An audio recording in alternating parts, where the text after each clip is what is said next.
who are not a part of our culture end up coming into our culture, and then their true feelings start to come out. We don't know that. I'm sorry. Hold on.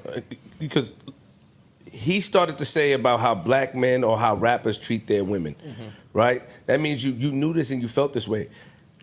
You knew this and you felt this way. You sitting next to Charlamagne, and he's you been acting saying like that on the show. Huh? He's been saying this on the show. Well, I years. don't watch him, so I don't know if he's been saying the the same sentiment for years. So he's saying what? That black men or rappers beat their women? So he's had the same take forever. If you guys do it, I can do it. No, nigga, you can't do it. And that's the overall gist. No, you can't. But you think you can't do it because you think no disrespect that the Jewish people going to allow us to talk or make jokes about anything pertaining to Jewish culture or what they went through? No, they're not. They're not. You're offending, you get canceled. So we're not gonna let this guy. Fact. Huh? He's right. Not gonna. And that is where I agree with Queenzflip. I agree there. Now, Andrew Schulz has said he's not a Jew or a Jewish person, and we do want to respect the Jews over here. We do, but that is true though. That is true. There's nothing that can be said about them that won't get you canceled. Talk about the wives, the children, talk about anything around that. You're anti-Semitic. You're spewing Hitler rhetoric. That's what they say. And you're out of here. All I'm saying is when black people have that same energy for a man talking about a black woman, we should hold his feet to the fucking fire how our feet would be held to the fire. Like when Kanye wants to go, what did he say? He's going crazy on the Jews. Remember Kanye said he's going crazy on the Jews? Kanye went crazy on the Jews. They tried to get him the fuck up out of here.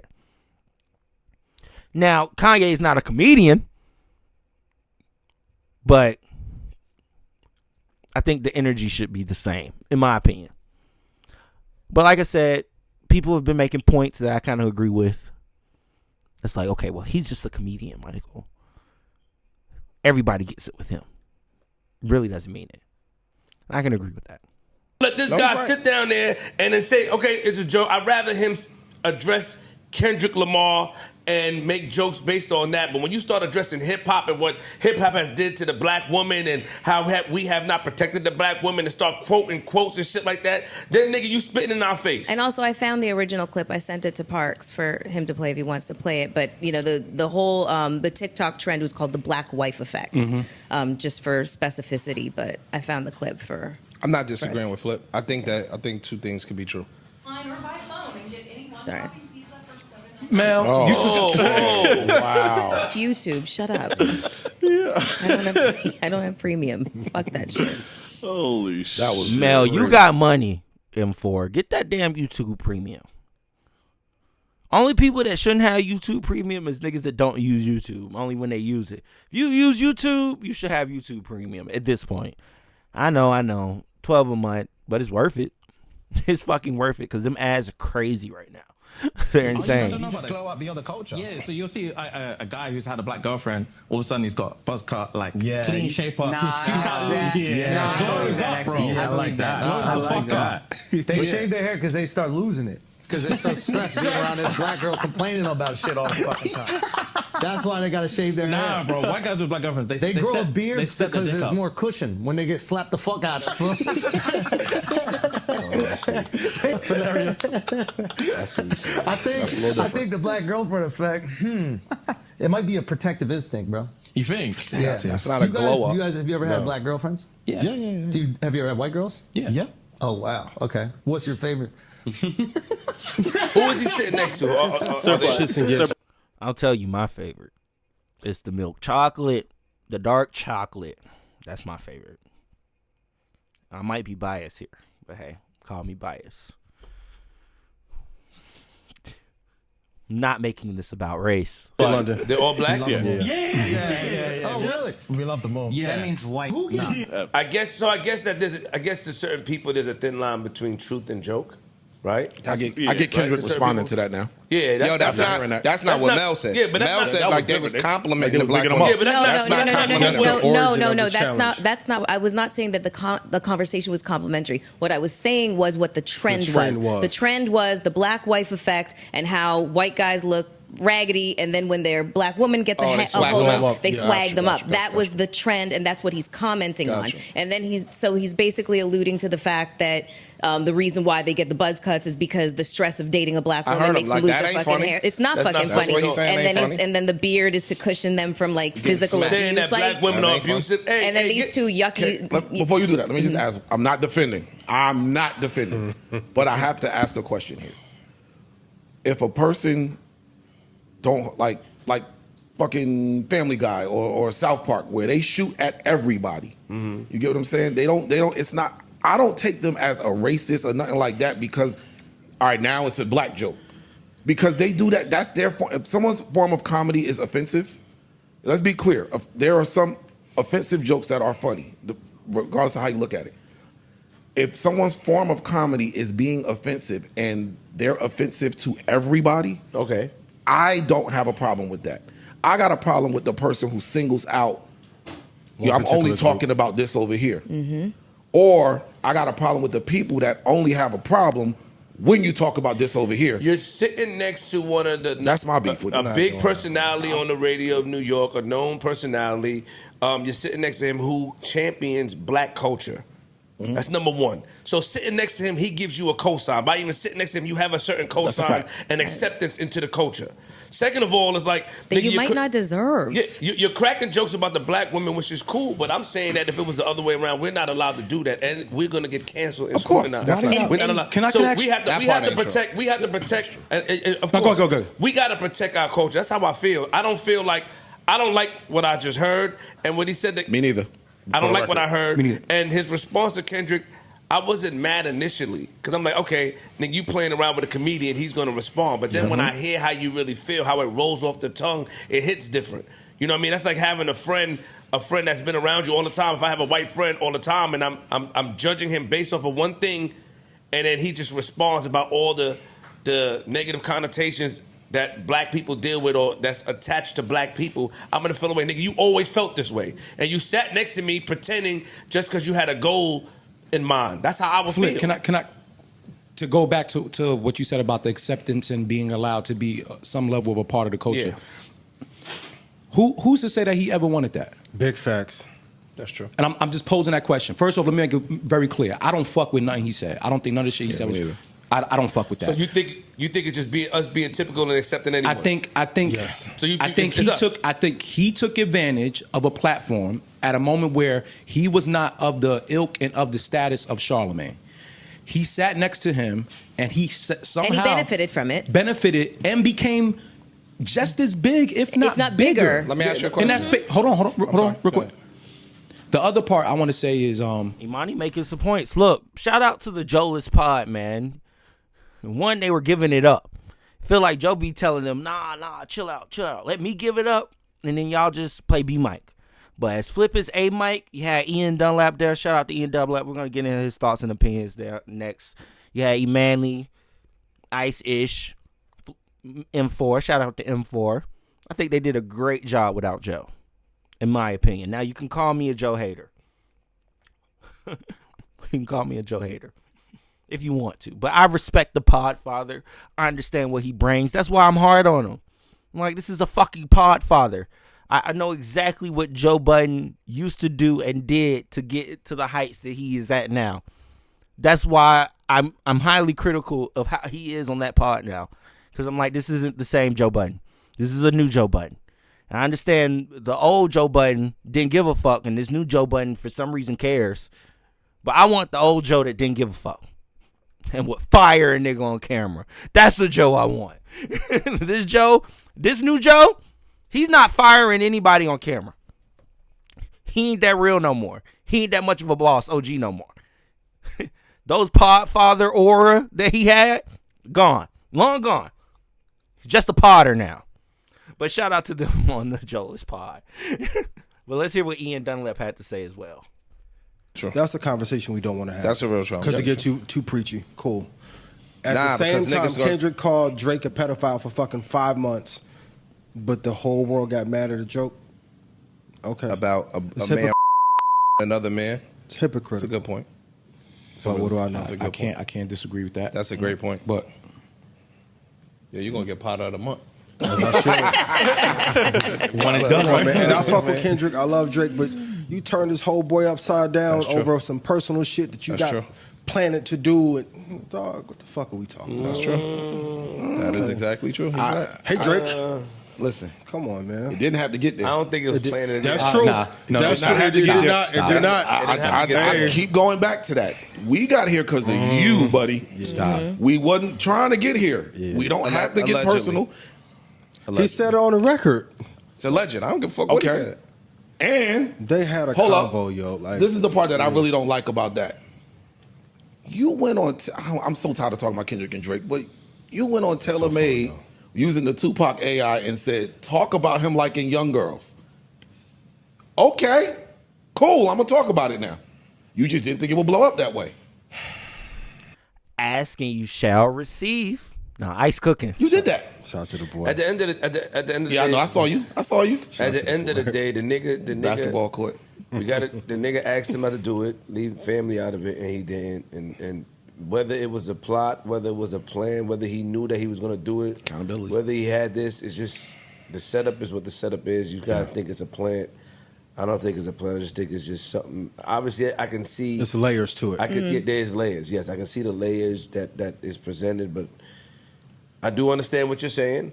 And that was sort of Kendrick's point about pointing out people that may be culture vultures or not within, not down with our culture, whether he's right or whether he's wrong.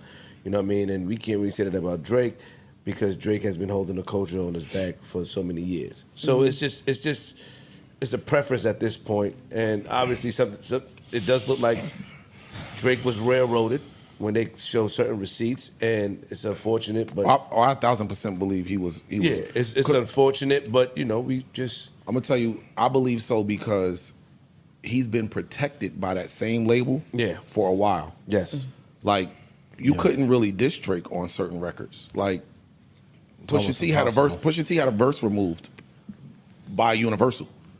They were calling in, getting Maybach Music 6. Pusha T has a secret verse on there where he's dissing Drake. They got that clipped. Hey, look, Universal was on it. Look, that's what I'm saying. I get it. I understand it.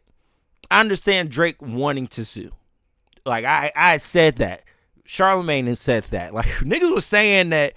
All right, your next course of action is suing my nigga because you cannot let these niggas just be out here calling you a PDF file. But that's my thing. I was like, sue for defamation. We'll go after Kendrick, tell him to prove this shit in court, so that way, when he comes with the evidence that he has, you come with the evidence that you have, saying that you're not a PDF file, let the judge do whatever. You want to take it to court, let's take it to court. But no. Instead, what did he do? He said, no, they're botting over there. Y'all are doing the same shit for him that y'all do for me, and that ain't right. That is prime snitching. I'm sorry. I'm sorry. I fuck with Ian. Look, Drake's fun. Makes good music. But that's just snitching. That is snitching. You literally, look, we can come back to the more hypocritical part about it. A cease and desist is for hoes. That's what Drake said. Drake said a cease and desist was for hoes. He out here pushing cease and desists. It's crazy. Cease and desist for hoes. What else? Oh, they said I'm ratting, but that's fake T. Yeah, I let a nigga slime me for my AP, but Metro slimed him for his main squeeze. But yeah, he's still out here ratting. That's odd. That's fucking odd. Now you're really on paperwork ratting, Drake. Said hit up 1090 Jake. 1090 Jake will take all the walls down. Well, shit. I'm surprised he ain't doing it now. Snitching on your damn label. Things done. Understood. So that you can't diss him. So now, for somebody to diss me and y'all pump the song, make it number one. Oh, worldwide. It's play. Yeah. It's something at play here. Okay. So I do get him. Has there been any more new developments on the petition? There's a date going around. I don't know how true it is, but I believe it's December 20th to hear the petition. Mm-hmm. So that's about it. Yeah, we'll see. Ian, we talked about this a lot, but since we got you here, did you have any thoughts on it? On the petition itself, what do you think the result is going to be? No, just very short form because he hasn't been here, and he has a very unique point of view. Okay, man. I'll be quick about this. I think it's a mistake. I've talked to some people in this camp, and I'm worried for him. I'll say that. Really? Okay. Very we worried. gotta go into detail. Okay. Yeah, very worried. Settle fast, both sides. Yeah. Well, when you're suing for up to multiple billions of dollars, and y'all talked about it, but like when the Chinese owns 20% of UMG and Bill Ackman, this is like layers. Even a culture point. If we don't own any of the labels or media, what culture? Tencent owns the majority of the biggest beneficiaries of the shit. Like, and they Chinese. And to be suing for $2 and $3 billion and knowing what that catalog is worth, man, it's some scary shit. Michael Jackson, man. All over again. Not as big, and I know people clown that, but like somebody in this camp was like, yo, that's it. If something happens to him, no, it wasn't. Yo, it was not accidental. I want to move from it, but I said that pod. Come on now. Okay. I could get with the tinfoil hat conspiracy theory. I can get with it. But if I'm right, and I could be wrong, but if I'm fucking right, Drake don't own UMG. Drake ain't got no percentage in UMG, ain't got no percentage in Apple. He probably working with conglomerates that have percentage in those companies, but he doesn't have he's not Michael Jackson. Michael Jackson owned half of Sony's publishing. The fuck are we talking about right now? The fuck we doing? Honestly, and this is why I would tell Drake's camp, they need to chill. Just stop it. Just stop. Bro, this fight is over with. It's done. You lost. Take the L. Taking somebody to court over botting and manipulating the algorithm and marketing for a song, the same things they did for you? Bruh, be honest with y'all. This is it. We're done. I'm crashing out. Fuck this. God's Plan is trash. It's trash. It's not a good Drake song. It is Drake's worst song ever. It's not his best song. She said, do you love me? I tell her only love my bed and my mama. No! Trash! Garbage! It sucks! It's his biggest hit. It's his biggest hit. Biggest hit. Outside of One Dance and all them other, and Hotline Bling, it's the biggest one. I don't hear niggas playing that shit all the time. Now, when it was out, they couldn't stop playing it. I wonder why. When Scorpion came out, Drake's face was all over Spotify. I wonder why. You don't think them same deals was cut? You know what I mean? It's throwing the rock and hide your hand. Don't throw a rock and hide your hand. Yo, your hand got rocks in it, my nigga. You're throwing stones in the glass house, as Axe said. This is not, you shouldn't be doing that. And so once you start throwing stones in this glass house and it starts falling down on you, glass hurt, my nigga. That shit cut. It make you bleed. It fucking kill you if it's the right amount of piece of glass. So why would you start throwing stones in your own glass house and just killing yourself, basically? I don't get it. Drake had the perfect opportunity to do that little 100 gig shit. Drop them fucking bullshitty ass songs up until he got the No Face and Circadian Rhythm. Then we're good. And then, I guess, do the Party Next Door collab. I don't know. And then just duck off. Bye. Be gone. Take a break. But suing your label over some beef was just not the right move. And so now, who was saying it? DJ Head? DJ Head was the one saying it. Asking you shall receive. You asked for it. Now don't be mad when you get it. When the industry does come tumbling on top of you. Yeah, you got a fan base. You got a stan base. And they rock with you. But we seen how them numbers did this year. It was good enough to get you top 40, top 30, top 50 on the Billboard. But it didn't get that number 10, number 1, what you like to see, Drake. And that's what Drake's like to see. So why put yourself in a corner and position to never achieve that ever again? Now, the fall off is imminent. That's what I was saying. I was like, Cole should just like he should get all the niggas that's falling off on the fall off. We all here together. Come on, Drake. Come on, little TJ. Who else falling off? Come on, NBA young boy. You're done. Come on. It's finished. It's a wrap. Wrap it up for everybody.